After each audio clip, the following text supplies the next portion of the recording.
اپنے سے پچھلی قوموں پر نازل ہونے والے عذاب کے بارے میں وہ اپنے بزرگوں سے بھی سن چکے تھے۔ وہ قومیں جنہوں نے اللہ کے حکم کو نہ مانا اور اپنی مرضی کرتی رہیں، ان پر اللہ کا عذاب نازل ہوا۔ کہ جب ہم اللہ تعالیٰ کا حکم نہیں مانتے تو ناکامی ہمارا مقدر بنتی ہے، یعنی جب ہم اللہ کے حکم کی تعمیل نہیں کریں گے تو اس کا عذاب ہم پر ضرور آئے گا۔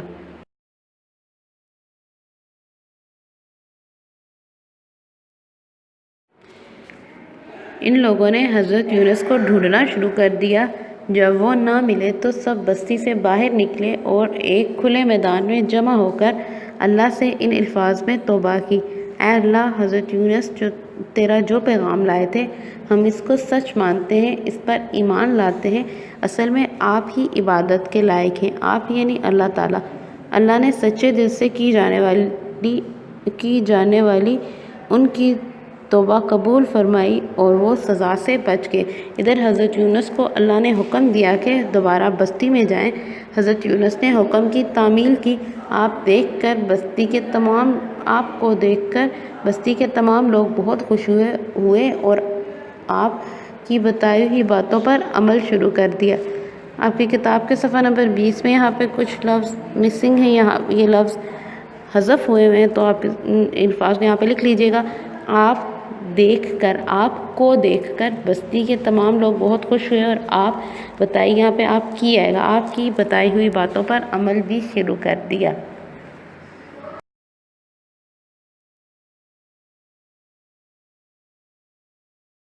اس سبق کی مشق دیکھیں، صفحہ نمبر 21 پر ہے۔ سب سے پہلے ہے نئے الفاظ۔ ان الفاظ کے اپنے معنی اپنی اردو کی کاپی پر لکھ لینے ہیں اور ان کو یاد کرنا ہے۔ تعمیل کرنا، پورا کرنا، قبول کرنا، تسلیم کرنا، توبہ کرنا، کسی قول و فعل سے باز رہنا، تبلیغ، نصیحت کرنا، لغزش، غلطی، مشورہ، صلاح کرنا، کسی سے پوچھنا کسی بات کا۔ آگے ہے معروضی سوالات۔ ان میں آپ نے درست جواب کے دائرے کو پینسل سے بھرنا ہے اور خالی جگہ میں اس کا جواب لکھنا ہے۔ حضرت یونس کو ڈیش نے نگل لیا۔ کس نے نگل لیا تھا؟ مچھلی نے، مگرمچھ نے، دریا نے، یا کسی نے نہیں، مچھلی نے نگل لیا تھا۔ مچھلی کے پیٹ میں کئی دن رہنے کی وجہ سے حضرت یونس ڈیش ہو گئے تھے، طاقتور، بیمار، کمزور، حشاش بشاش۔ کیا ہو گئے تھے؟ کمزور۔ حضرت یونس کے ناراض ہو کر چلے جانے سے بستی کے لوگ ڈیش ہوئے، خوش، اداس، شرمندہ، ناراض۔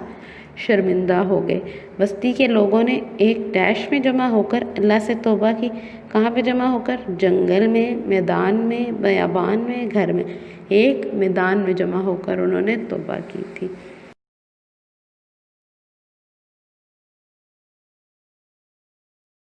صفحہ نمبر 22 پہ دیکھیں، سوالوں کے جواب ہیں اور الفاظ جملے ہیں۔ یہ آپ لوگوں کو جوابی کاپی جو مہیا کی جا رہی ہے وہاں سے آپ نے دیکھ کے ان کے جواب لکھنے ہیں اور ان کو یاد کر لینا ہے۔ آگے ہے قواعد۔ زمانے کی اقسام۔ زمانے 3 ہوتے ہیں، کون کون سے؟ ایک ہوتا ہے ماضی، ایک ہوتا ہے حال، ایک ہوتا ہے مستقبل۔ ماضی وہ ہوتا ہے جو گزر چکا ہو یا گزرا ہوا ہو، نہیں جو گزر گیا ہے۔ حال جو موجودہ ہے اور مستقبل جو آنے والا ہے۔ دیا ہوا ہے حضرت یونس کا یہ واقعہ گزرے ہوئے زمانے میں تھا۔ گزرا ہوا زمانہ کون سا ہے؟ ماضی۔ ابھی ہم عبارت پڑھ رہے ہیں تو یہ کون سا زمانے میں پڑھ رہے ہیں؟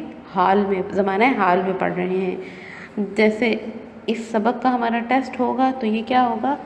مستقبل، آنے والا جو زمانہ ہوگا اس کو کیا بولیں گے؟ مستقبل۔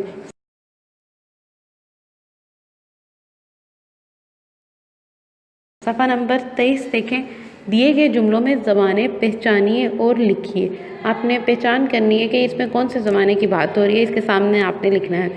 پہلا ہے آج بہت تیز بارش ہو رہی ہے، تو یہ کون سا زمانہ ہے؟ حال۔ کل بہت تیز بارش ہوئی تھی، کون سا زمانہ ہے؟ کل ہوئی تھی، تو یہ ہمیں کیا بتا رہا ہے کہ یہ گزرا ہوا زمانہ ہے، ماضی کی بات ہو رہی ہے۔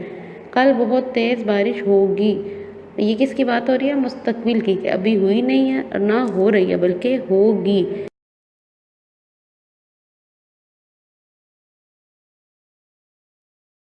سوال نمبر 6 ہے، دیے گئے افعال کا استعمال زمانہ ماضی، حال اور مستقبل میں کیجیے۔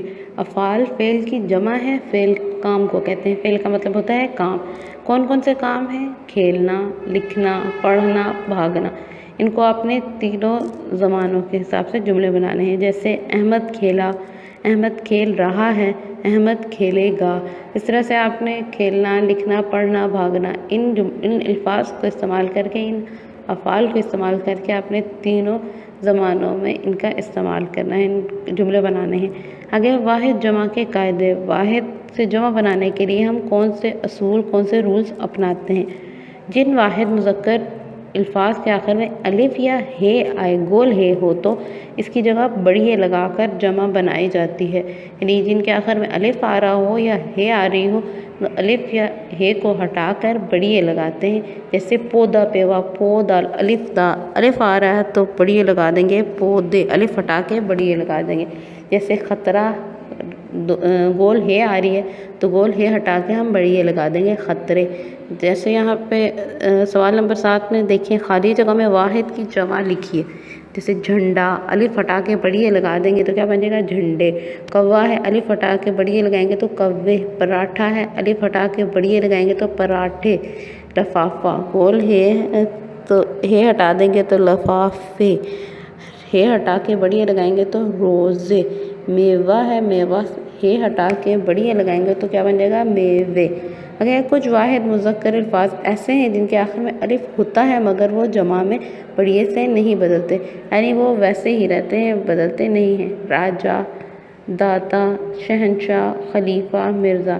جیسے کچھ رشتہ داروں کے نام ہے دادا، اب دادا سے دادے تو نہیں ہو سکتا، نانا سے نانے تو نہیں ہو سکتا، چچا سے چچا چچے تو نہیں ہو سکتا، تایا سے تائے تو نہیں ہو سکتا، پھپھا سے پھپھے تو نہیں ہو سکتا۔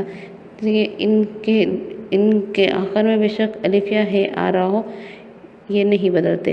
جن واحد مذکر الفاظ کے آخر میں الف یا ہے نہیں ہوتی، ان کی واحد اور جمع ایک ہی صورت رہتی ہے، یعنی واحد اور جمع میں کوئی فرق نہیں آتا۔ جیسے بھائی آیا، بھائی آئے، گھر بن گیا، گھر بن گئے، بھیل آیا، بھیل آئے، لڈو کھایا، لڈو کھائے۔